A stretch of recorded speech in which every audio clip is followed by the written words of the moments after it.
Ruidoso Downs Racetrack and Casino kicks off their Summer Meet Memorial Day weekend and will continue with live racing every Friday, Saturday, and Sunday through Labor Day. Don't miss your chance to watch and wager on the stakes trials this weekend with the first leg of the Quarter Horse Triple Crown, the Grade 1 Ruidoso Futurity, and Ruidoso Derby. Bet with your favorite ADW and get free PPs at raceruidoso.com. Experience the excitement of thoroughbred and quarter horse racing from the mountains of New Mexico at Ruidoso Downs. Guaranteed excitement, you bet.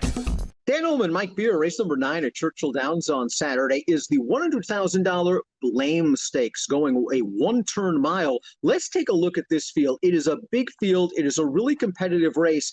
And I think the one-turn mile is one of the key determining factors in here because there are several horses cutting back in distance.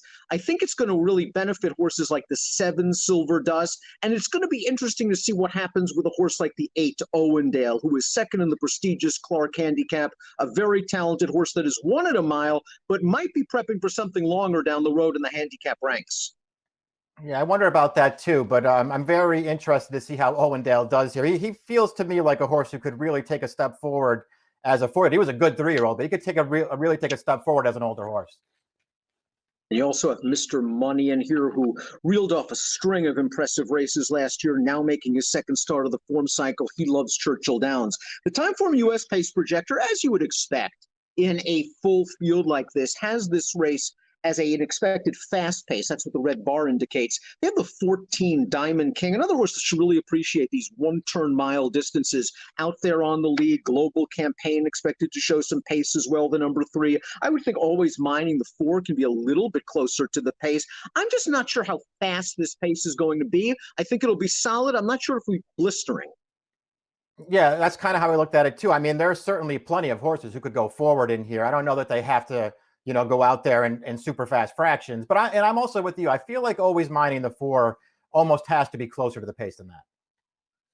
The one is Long Range Toddy, multiple graded stakes winner as a 3-year-old, now making his 3rd start of the form cycle for Dallas Stewart, and a horse that has a versatile enough running style. He probably could work out a trip in mid-pack. I think the question that you have to have for Long Range Toddy is, has he made the marked improvement as a 4-year-old that would make him good enough to win this race? I don't see it from his first 2 starts this year.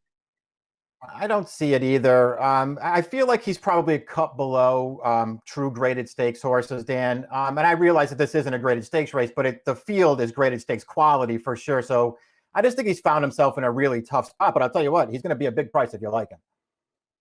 Speaking of big prices, Bourbon Resolution, I think, is a sleeper in this race. This is a horse that showed a lot of quality after a little bit of racing last year. He won the Ben Ali at Keeneland's going a mile and an eighth. His most recent start, I think you can take with several grains of salt. A, it was his first race off of a long layoff. B, there was just no pace for him really to run at that day. And if you know anything about Bourbon Resolution, it's when he sprints, he needs pace. He can be a little bit closer, stretching out in distance. I thought that was a good field he faced last time out off the layoff.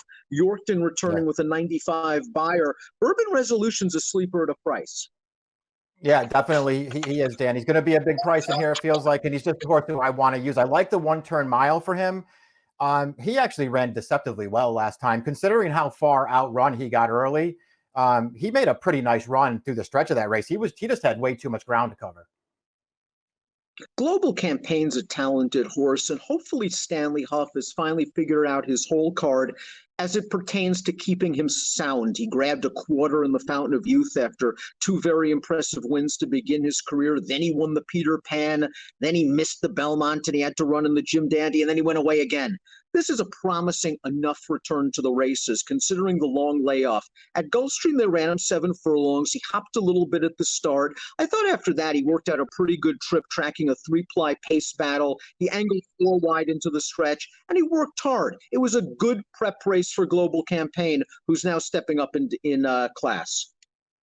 Yeah, I thought it was a good prep too. I mean, I wasn't blown away by it, Dan, but I will give him the credit that is due to him just for winning that race, because he did work pretty hard, as you said. It looked like he was making up no ground all the way around the turn, but he stayed on really nicely and won it at the end, and he actually won it clear. I think he takes a step forward in here, and I think he's a dangerous horse. I just don't really want too short a price on him. Here's Always Mining, a horse that should appreciate turning back to the one-turn mile. He's had a good amount of success doing this in his career. He popped a big Beyer speed figure going 2 turns, 2 starts back. It was a day at Laurel where I thought you wanted to be on the inside near the lead. He got that kind of trip, and I wonder if that flattered his Beyer a little bit. Last time out, no excuses other than the distance. I think 1.125 against stakes horses pushes it for him. He's going to be close to the pace. He's a real hard hitter. This is a graded stakes quality field, however, and I'm not sure he's that kind of horse. Yeah, I kind of agree with that. I mean, I wonder if this is just going to be too tough for him, but I do think it is worth mentioning that I think he's one of the horses you were referring to in the Open that he's going to appreciate this cutback. I think a one-turn mile is good for this horse, and he does have speed. I just wonder if this race came up too tough for him. Everfast was second in the Preakness in 2019, grading a great ride from Joel Rosario to save every inch of ground and follow War of Will up the rail to win it. He made his 4-year-old debut at Oaklawn. It was a $9 of 2 life allowance. Let's watch that race right now. And Everfast showed surprising speed in this race. He got right up close to the pace. First time blinkers really seemed to get him eager and on the bit, and he still couldn't get it done. He's second best to Desmond. He can improve second off the layoff. I don't know. I've kind of had my fill of Everfast, even though he is going to be a good price in this race. Yeah, he ran okay in that race there, first time for Sisterton, but a race like that's not going to get it done. Listen, he's outrun his odds several times in the past, so he has that going for him. You mentioned that Rosario gave him the great ride in the Preakness. Rosario back aboard for the first time since. This horse needs a little more magic from that rider. We mentioned Global Campaign as a horse that's been a little bit ouchy, but when he runs, he's healthy. He's pretty talented. The same can be said for the 6. Backyard Heaven will be making his first start for Michael Maker after beginning his career for Chad Brown. I mean, this horse looked good winning the Grade 2 Ali Sheba at Churchill back in 2018. And then the wheels just fell off. He bombed in the Stephen Foster at odds on. He didn't fire in the Whitney. He went away for a long time. He had a very abbreviated 2019 campaign. And now he's coming off yet another long layoff. He's done well at a one-turn mile in the past. I'm just not sure what to expect from this 6-year-old making only his 9th lifetime start. Yeah, we're in the same boat there. I mean, he has run a couple of really fast races. I don't know if those 2 races are legit or not, Dan. And obviously, I don't know, what has happened since then. His races since then do not make him competitive in here. We'll see if he comes back running off the trainer change. I don't like him in here, but we'll see what happens. Silver Dust is just a nice, honest, consistent horse who doesn't want to go 1.125. I think that's been proven time and time again. And last time out in the New Orleans Classic, he got a nice ride from Brian Hernandez. He went to the front. He kind of backed down the fractions to his liking. By my standards, the winner of that race is a very nice, underrated horse. He came back to win the Oaklawn Handicap with a 102 Beyer. He's won 5 out of his last 6 starts. Silver Dust just couldn't go with that horse late. He's one of the horses that cutting back in distance, I think, really is going to suit him. I think 1 mile and 1.1 1/16 hits him right between the eyes. And he is not the kind of horse that needs the lead to win. He is tactical enough to get a good spot in the second flight. Yeah, those are all the things that I like about him too, Dan. I like the shorter distance for him, and I just like his running style. He has speed, but he's very handy, very tractable kind of horse. He doesn't need the lead to be effective. I feel like, if you start taking his form apart, obviously, you could make the argument that 2-turn racing is actually what he really wants. But I like this shorter distance for him, and I think the 1-turn mile is going to be okay for him.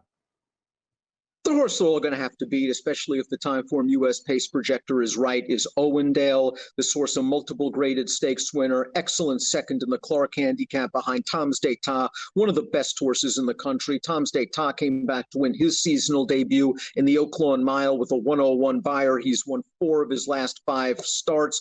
Owendale, I thought, got a nice ride from Florent Giroux. He was at the back of the pack towards the inside. Giroux decided not to go wide. He stayed in, and I think that helped get him second behind Tom's d'Etat at the end of that race. Now he's going to have to deal with the layoff and the shorter distance, but this is a nice horse. I have a feeling he's going to have a good year. I do too.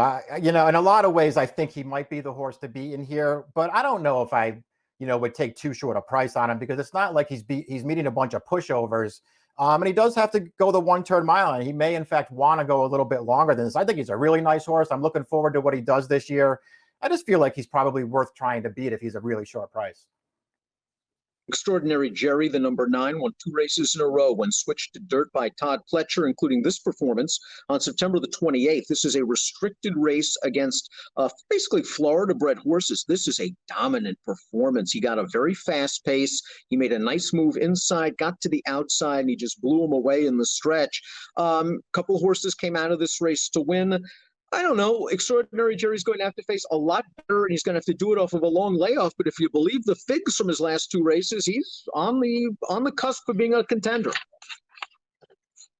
Yeah, he is. We'll see what happens. He's won 3 straight races on dirt, and he's just won all 3 of those races very easily. The trainer change doesn't bother me that much, Dan, because if nothing else, it probably adds a couple of points onto his odds come post time. I don't know if I think he's good enough or not, but he's certainly in very good form. Snapper Sinclair, honest horse, whether it's turf or dirt, second in the Essex handicap, 2 starts back over a sloppy track. Just couldn't go with Tom's d'Etat last time out, up close to the pace, tired pretty badly. I think we've seen his best after 24 lifetime starts, however, and I do think he needs a little bit of improvement if he's going to take down some of these tough rivals. Yeah, I mean, he's a really cool horse. He's got some races that would get him at least a piece of this spot. And he's also, pretty tactical too. I think he's adaptable to different paces and different running styles. I just feel like there are better horses in this race. No, I like American Anthem around 1 turn. I'm just not sure I love him at a 1-turn mile. I think he might be better around 7, 6.5 furlongs. He just missed last time out behind Diamond King in the Stymie. Here's a formulator fact, however, for his excellent trainer, Danny Gargan. Past 3 years, horses age 4 and up in dirt routes off 2 to 4 month layoffs. 58% winners, a $3.57 ROI. If you go way back to 2017, 2018, he's got figures that are plenty good enough to win a race like this. I'm just not sure he's that kind of horse at the age of 6.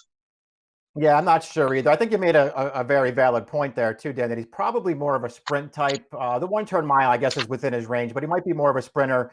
I'm just not going to go back to him. I actually really liked him last time in the Stymie. Didn't see the excuse for him. I thought he got a good trip, wasn't good enough. Nice to see Discreet Lover back to the races, but boy, he's kind of picked a tough spot for his first race off of a year-plus layoff. But he's pulled off big upsets in the past. 45-1 winner of the Grade 1 Jockey Club Gold Cup, 3 starts back. This is the kind of horse that might want a little bit more distance. Uriah St. Louis might be using this race as a prep, but you can never discount this horse considering the upsets he's pulled. Yeah, he has pulled a lot of upsets. We'll see what happens. He is going to need that pace projector to be every inch of right and hope this race falls apart at the end. Mr. Money is, I think, one of the keys to this race because last year, when he got good, he was really, really good. He looked great winning the Matt Winn going a mile and a 16th. Indiana Derby, no sweat. West Virginia Derby, no sweat. I was kind of disappointed he got beat in the Pennsylvania Derby, and maybe it was just a sign that he was getting tired of those one good race after another performances. Breeders' Cup Dirt Mile, he didn't fire. I guess you have the excuse, wet track, layoff against a tough field last time. I just wish he showed a little more. I wanted to see him run better in that race too, but I guess I'd be willing to give him the benefit of the doubt. We'll see what kind of price you can get on him in this race. I mean, it's, if nothing else, to go along with the good form that you already pointed out from last year. The last time he went a 1-turn mile was on Derby Day last year in the Pet Day Mile, and he dominated that field. This horse has a great running style. He's very handy, does not need the lead, but he's got a lot of speed. I think he's a really dangerous horse in here. Diamond King is the 14, the expected pace setter on the Timeform US pace projector. Let's watch his Stymie last time out. A 1-turn mile. He ended up in between horses. He's making the lead right now after prompting the pace. He always finds a little bit more to deny American Anthem. He earned a 98 buyer speed figure for this race. You and I have always liked Diamond King at sort of the 1-turn mile distances. He's always done well around a 1-turn mile. This is a little bit of an ask for him, but with his speed in the form he's in around a turn at a big price, I think he's worth using somewhere. No, I don't disagree with any of that. He actually looked good winning that race we just watched, and that's sort of always been the book on him, right? I mean, sort of a 1-turn, 7 or 8 furlong horse. That seems like where he's best. They just haven't done a lot of that with him. When they do it, he always runs well. I'll expect more of the same in here. And as we look at our top picks, that's where I landed. I think Diamond King is going to be a nice price. I don't think he needs the lead. If Always Mining wants to go, I think Diamond King might be able to work out a pretty nice spot, tracking him in second or third while in the clear, and he'll have a chance turning into the stretch. This is a very tough spot. However, I would probably have to use all four of my horses in any kind of multiple race wagers. I think Global Campaign's a nice horse. I, like you, believe that Owendale's the horse to beat. And I'm also interested in the ex-Fletcher runner. I went 14-3-8-9. You like Silver Dust, again, turning back in distance. This horse is just as consistent as the day is long. I do like the turn back for him. I just, more than anything else, Dan, I thought he could get a good trip. And I just sort of felt like he was the kind of horse with plenty of races to be competitive in here, who's just going to get overlooked in the wagering. That's what really swayed me to put him on top. I'll use Owendale, but I don't really need that horse on top. And then I want to try and get Bourbon Resolution in there at a really big price, and Mr. Money, who just makes a lot of sense to me. Really nice race, the Blame. 7-8-2-13 for Mike, 14-3-8-9 for me. Race number 9 at Churchill on Saturday is an approximate post of 5:12 Eastern. Good luck.